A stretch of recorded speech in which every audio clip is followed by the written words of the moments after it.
Hello and welcome to Studio RC. My name is Max and I am an alcoholic.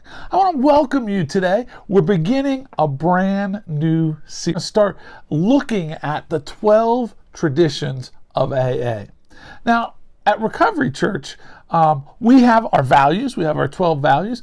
But one of the things we do is we definitely believe in the 12 steps, and the 12 traditions we use as a guide. Whereas in the AA fellowship specifically, that's kind of what guides their meetings and the business end, and the thought, or one of the joke is the steps keep us from committing suicide, and the traditions keep us from committing homicide. Now, I don't know if that might be taking it too far, but there are a lot of great principles in the 12 traditions.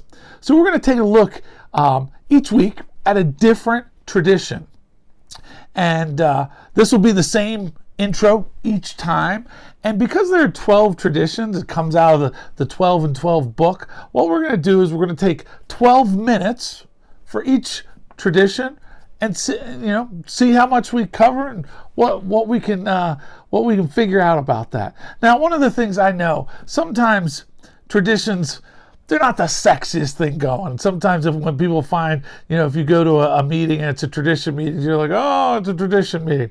I think that sometimes the more you get into them and the more you understand them, there are so many transferable principles, not only for the group, but for the individual as well. And so we're going to take a look at that and just see how that guides us, and also how that impacts us at Recovery Church, and how those traditions, how they kind of live themselves out in our context. But so we'll take this opportunity. We're going to look at each one, a different one each week. And so let's jump in right now. Thanks so much, and come on this journey as we take a look at AA's 12 traditions. We've made it. We've made it all the way to the 12th tradition. We started at number 1 and we've gone through each and every one, and we are now, this episode, the final episode of our tradition series. We are on tradition 12. Listen to the words of the 12th tradition. Anonymity is the spiritual foundation of all our traditions, ever reminding us to place principles before personalities. I'll say that again for the 12th tradition. Anonymity is the spiritual foundation of all our traditions, ever reminding us to place principles before personality. Anonymity. It's right in the title of Alcoholics Anonymous, and Anonymous is about that anonymity component. Anonymity is sacrificing our own personal ambition for the common good. That's the height and what AA is all about. And again, the spiritual substance of anonymity is sacrifice. There must be a cost. Otherwise, it wouldn't be a sacrifice. AA's 12 traditions repeatedly ask us to give up personal desire for the common good. Now, throughout our reading, we've lost the privilege to drink. Interesting. Others have not. So therefore, if I break my anonymity, I can't expect nor demand that they change their behavior on my behalf or because of me. I break my anonymity in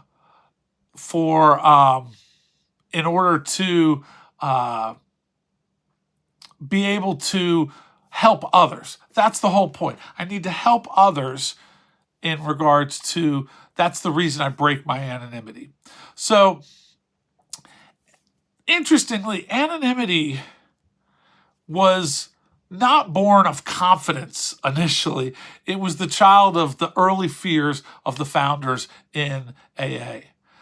Groups of alcoholics were, in fact, at that time, a secret society. And it's funny because in a previous tradition we talked about, we're not a secret society. Though ex-drinkers, we still thought we had to hide from public distrust and contempt. And in the early days, that probably was a founded fear.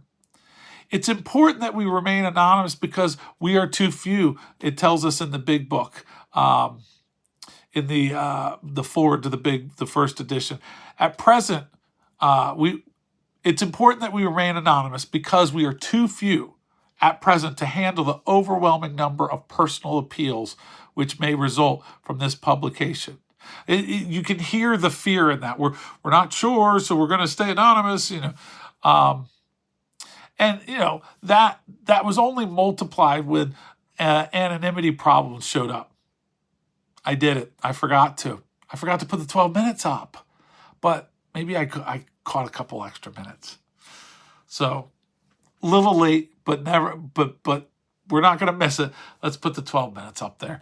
Just for old time's sake, since we've done it for the first 11, let's get those 12 minutes up there. So groups in the beginning had some anonymity problems in keeping people's anonymity. Enthusiastic over the spectacular recovery of a fellow alcoholic, sometimes we discuss those intimate and harrowing details of their case meant for the sponsor's ears alone. And this aggrieved victim would then rightly declare that their trust had been broken because their anonymity had been broken. The loss of confidence in our anonymity promise was severe. And so protecting people's anonymity was of paramount importance. So people could come and they could share or not share, but it was up to them. But they could come to a safe place where they could be anonymous, where people didn't know that they were there. Every AA member's name and story has to be confidential if they wish. Again, if they wish, that's up to them. Now, on the flip side, some of our newcomers didn't care for secrecy at all. They wanted to shout from the rooftops and did. Alcoholics barely dry, rushed about bright-eyed and, telling everyone who would listen to their story.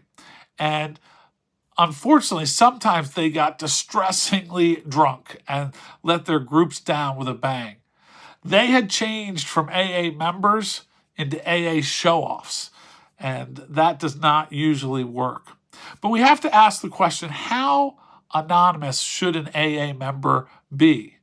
We couldn't be a secret society, but it was equally plain that we couldn't be a vaudeville circus as well. So there's some happy medium. Dr. Bob again said, we can't be so anonymous that people can't find us. I was told and taught that if I break my anonymity for any other reason than to help somebody, it's ego. If I tell someone, did you know I was sober? Or did I tell you how long I was sober for? If it does not show somebody else about how this works or gives them confidence or encouragement or to help open them up to maybe discuss the problem at hand, it's ego. And so we have to pick and choose how we share. And if we're sharing and breaking our anonymity, it means to be useful or trying to carry the message or help others. And what's interesting, early in AA, there was this public approval that the people were behind AA and happy about AA. But we realized we could do incalculable good things or great harm, and everything would depend on how it was channeled, this approval, and how we used it. Letting self-appointed members present themselves as messiahs representing AA before the whole public, that just didn't work. The promoter instinct in us might be our undoing. We talked about that as well on press, radio, and film. If even one publicly, person publicly got drunk or was lured into using AA's name for their own purpose, the damage might be irreparable. And anonymity, 100% anonymity became the understanding of how the group would play this out. Principles would have to come before personalities. The things, the lessons, the spiritual awakenings would have to come before the individual members and the personality. Anonymity is real humility at work. It even has a spiritual quality to it. We try to give up our natural desires for personal distinction sometimes. And as AA members, both among fellow alcoholics and before the general public, we lay aside these aspirations to be recognized and to be distinguished. We believe that each of us takes part in the weaving of this protective mantle which covers our whole society and under which we may grow and work in unity rather. It's important to always ask the question, why am I breaking my anonymity? Is it ego or is it helpful? Now, in regards to Recovery Church, the way anonymity plays out, we do not guarantee anonymity in the same way AA does. However, we try to make sure that we go to any length to protect especially the newcomer's anonymity. Many campuses stream their service, so if you're on the platform, we can't guarantee anonymity if you're on the platform because various campuses stream, So if you're leading worship or you're giving a testimony or you're doing prayers or something along those lines, Recovery Church does not guarantee your anonymity.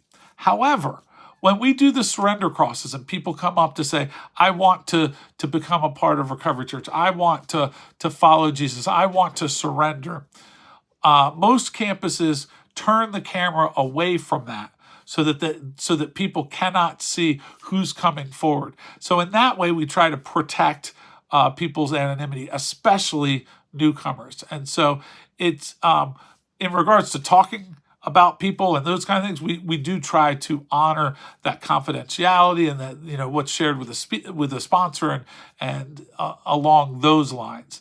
But it's not quite as ironclad as AA, but Recovery Church absolutely tries its best to honor anonymity and how that plays out. Let us remember, in regards to anonymity, that anonymity is not taking credit for our own or others' recovery. That, again, it's humility at work. I have a family member who's in recovery, and they said if you're having a hard time practicing these principles in all your affairs, maybe you have too many affairs. And that goes with the 12th step, with the 12th tradition. We're putting our principles that we're trying to practice in all our affairs before personalities. Anonymity, as we observe it in AA, is at root a simple expression of humility, not sharing one's identity. We are each trying to achieve real humility, true humility. When we use the 12 traditions to work together in AA, we're all trying to achieve humility. Now it says anonymity is the spiritual foundation of all our traditions. Let me take a quick trip through our 12 traditions. With tradition 1, it reminds each of us that we are not recovering on our own. And tradition 2, we ought not fancy ourselves as big shots in AA, no matter what office we hold. In tradition 3, all of us are just alcoholics together, and in our groups we are not entitled. A group needs humility too. And in regards to tradition 4, whatever group, group XYZ is merely a part of a bigger whole. And it's always important to remember that we have autonomy, that we can do our own thing, but we can also, we don't want to affect AA as a whole. In regards to tradition 5, we are anonymous alcoholics trying to help other alcoholics. In regards to 6 and 7, power, prestige, and funds, we will instead direct all our effort toward AA's own unique purpose, carrying, the message, having our primary purpose. In regards to the 12th step, we should not tell, how noble we are for doing such valuable work without pay. The meaning of the 12th step or cannot be measured in money, and that's covered in Tradition 8. Again, you see the thread of anonymity through all of these traditions. Tradition 9 states we have opportunities to serve, not titles to flaunt. I love that. Opportunities to serve, not titles to flaunt. Humility of the fellowship itself is safeguarded by Tradition 10. And then 11, we don't want to sell our program as a surefire remedy in the extravagant terms of promotional change. That's Tradition 11. And then Tradition 12 reminds us we have something stronger than our own human personality to rely on. Our principles come first, and they are not our own invention. They reflect eternal spiritual values. So anonymity is the spiritual foundation. The spiritual foundation of all our traditions, the traditions of a spiritual program that promises in the 12th step of spiritual awakening. And it reminds us to place principles, place the other things, place the blessing, place our higher power, place the things of this program before ourselves, before our personality, before our reputation, before the respect, to be respected before others. That is the key to this. And so, breaking down at its most basic level, that 12th tradition is anonymity ensures that AA principles are more important than individual members' identity. Helping people get and stay sober, get and stay clean are much more important than being recognized for what we've done in and through recovery.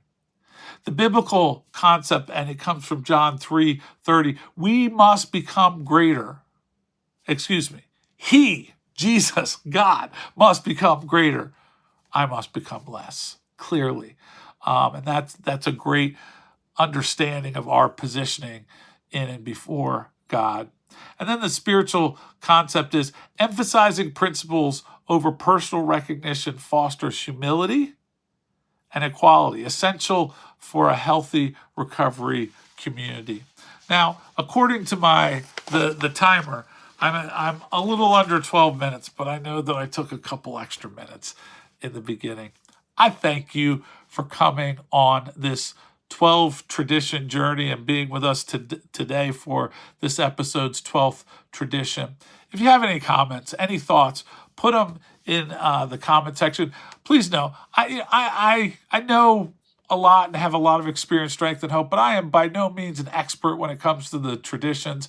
And so would love to hear what your thoughts are on this one or any of our traditions. We do encourage you to like, to share, to follow, subscribe, do all those great things that engage with our post and with what we're trying to do so that we can, again, continue to increase the opportunity to share the message with others. So we thank you. Hopefully this journey through the traditions and a brief look at how Recovery Church uses these as a guide.